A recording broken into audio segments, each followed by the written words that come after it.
পূজা বাস্তবায়ন করার জন্য এবং পূজা সামগ্রিক নিরাপত্তা আয়োজন করার জন্য আমাদের যা যা করা দরকার সবকিছু করতে হবে। সেই জায়গায় ডাকসুর জায়গা থেকে আমরা বিশ্ববিদ্যালয় প্রশাসনের সাথে দফায় দফায় বসেছি এবং আজকে আমরা স্বরাষ্ট্র উপদেষ্টার সাথে আমরা বসেছি।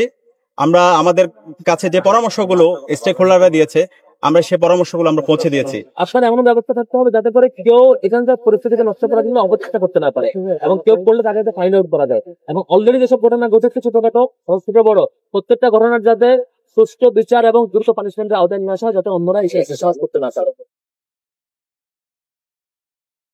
পূজা বাস্তবায়ন করার জন্য আশেপাশে যে মন্দিরগুলো আছে পূজা বাস্তবায়ন কমিটির সাথে আমরা বসেছি এবং তাদের কনসার্নগুলো তাদের পরামর্শগুলো আমরা শুনেছি।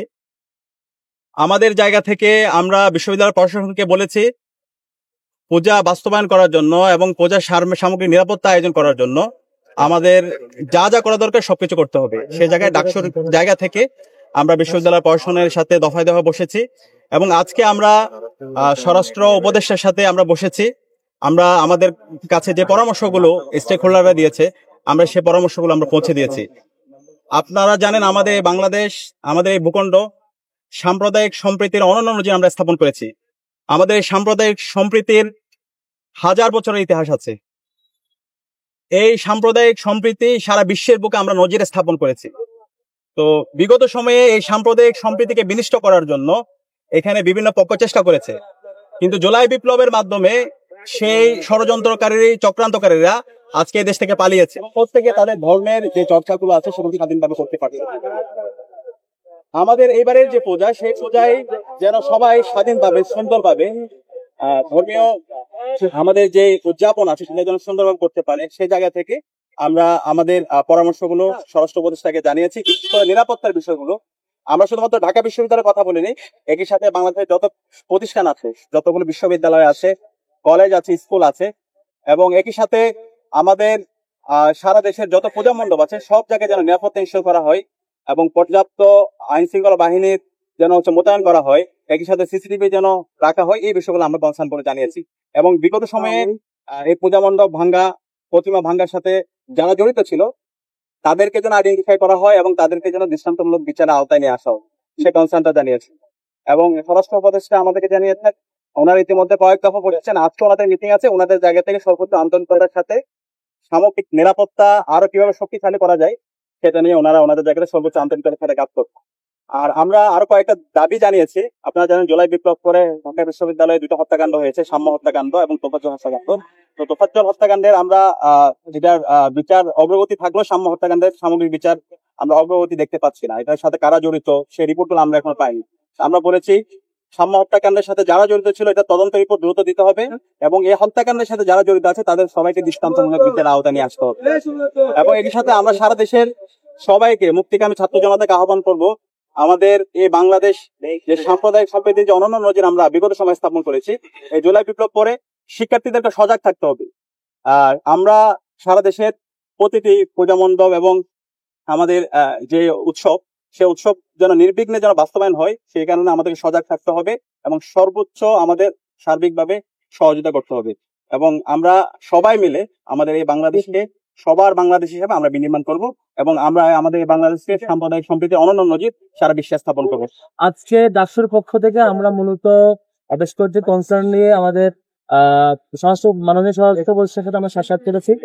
এর আগে ডাকসুর প্রতিনিধিরা জগন্নাথ হলের পূজা মণ্ডপে জগন্নাথ হলের যে পূজার আয়োজন সেটি আমরা পরিদর্শন করেছিলাম।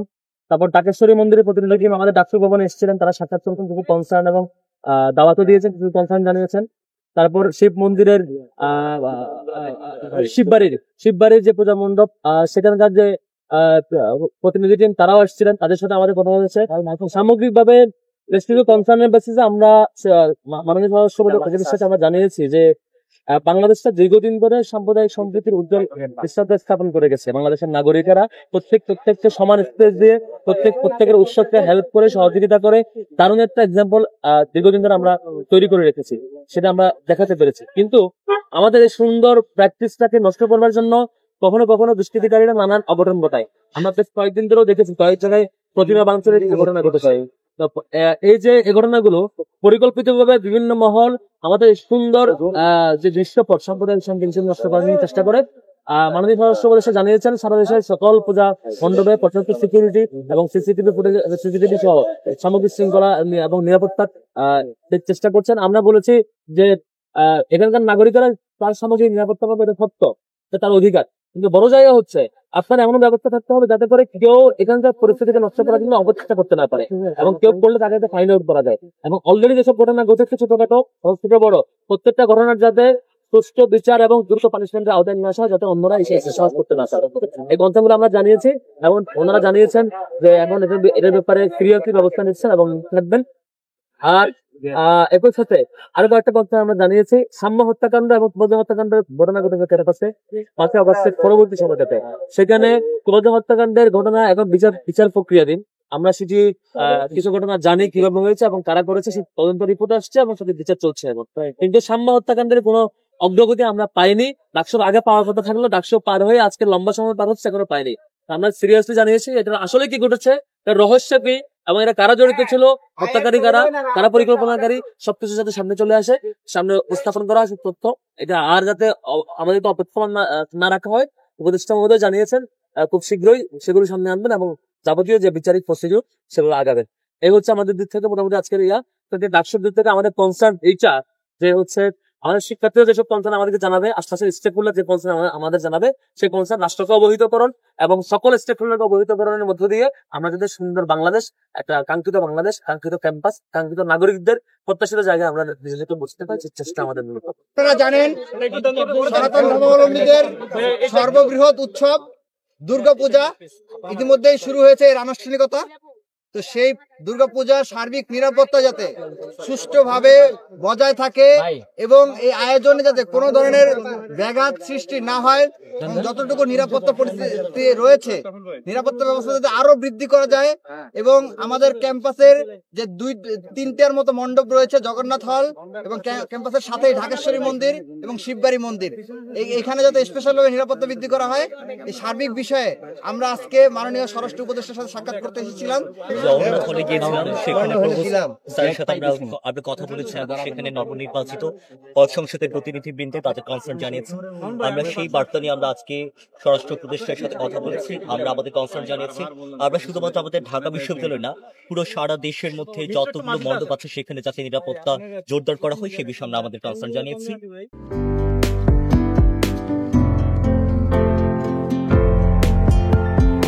পহেলা জানুয়ারি 2025 ইউটিউব জার্নালিজমের অগ্রদূত changetv.press 6 বছর পেরিয়ে পা রাখলো গর্বিত আমি অত্যন্ত আনন্দিত হলাম যে চেঞ্জ টিভি আগামী কয়েকদিনের মধ্যেই 6 বছর পূর্ণ করবে। আর হাঁটি হাঁটি পা পা করে চলা শুরু করে এখন সে বেশ দৌড়াদৌড়ি করছে বলা যেতে পারে। ও নামটাও অত্যন্ত বলবো যে সিগনিফিক্যান্ট, যে চেঞ্জ, এই গণঅভ্যুত্থান কিন্তু চেঞ্জ চেয়েছে। সেই হিসেবে তোমার টেলিভিশনের, তোমার এই চ্যানেলের নামের একটা যথেষ্ট মিল পাওয়া যায়। আমার প্রত্যাশা যে এই গণঅভ্যুত্থানের যে প্রত্যাশা, যে আশা আকাঙ্ক্ষা, চেঞ্জ টিভি সেটিকে এগিয়ে নিয়ে যাবে। তোমাকে শুভেচ্ছা চেঞ্জ টিভি যারা সম্পৃক্ত আছেন, যারা কর্মী আছেন, সামনে পেছনে সকলকে আমার শুভেচ্ছা। changetv.press এক ফোঁটা হলুদ নেই। Online TV channel change TV 6 বছর ধরে ওনারা কাজ করে যাচ্ছেন। ইতিমধ্যে জনগণের হৃদয়ে স্থান করে নিয়েছেন। প্রায় 22 লাখ সাবস্ক্রাইবার আছে। আর যে কোনো অনুষ্ঠান 10 লাখের মতো মানুষ এটা প্রতিদিন মানুষ দেখে থাকে। আমিও এই চ্যানেল নিয়মিত দেখি। তো চেঞ্জ টিভির পক্ষে আমির মোমিনুল মানিক সাহেবের উপস্থাপনা, প্রশ্নের ধরন, এগুলো জনগণ দেখতে চায়, শুনতে চায়। আমি চেঞ্জ টিভির উত্তরোত্তর সমৃদ্ধি কামনা করছি। changetv.press এক ফোঁটা হলুদ নেই। চেঞ্জ টিভি, তো আমি তাদেরকে আমার অসংখ্য শুভেচ্ছা জানাচ্ছি, কারণ তারা যে ভূমিকা রেখেছে এই সময় একটা কঠিন সময় ছিল, সেটাতে যেমন ভূমিকা রেখেছে, এমনকি 5ই আগস্টের পরে নতুন বাংলাদেশেও তারা তাদের সেই তীক্ষ্ণ একটা সমালোচনামূলক এবং যেটাকে আমি গঠনমূলক বলবো সেরকম একটা ভূমিকা রাখছেন। তো সেক্ষেত্রে আমরা মনে করি যে এই ভূমিকা আমাদের দরকার, আমরা চাই এটা থাকুক এবং আরো যেন সমৃদ্ধ হয়। নতুন বাংলাদেশ নির্মাণে আমরা চাই যে চেঞ্জ টিভি যে সমালোচনাগুলো করছে বা যেগুলো আমরা তুলে ধরছেন সেটা এমন করে করবেন যেন আমরা সেখান থেকে শিখতে পারি এবং সবাই মিলে যেন আমরা নতুন বাংলাদেশকে সত্যিকার অর্থে বৈষম্য বিহীন একটা সমাজ গড়ে তুলতে পারি, সেটা আপনারা সহজ চেষ্টা করুন।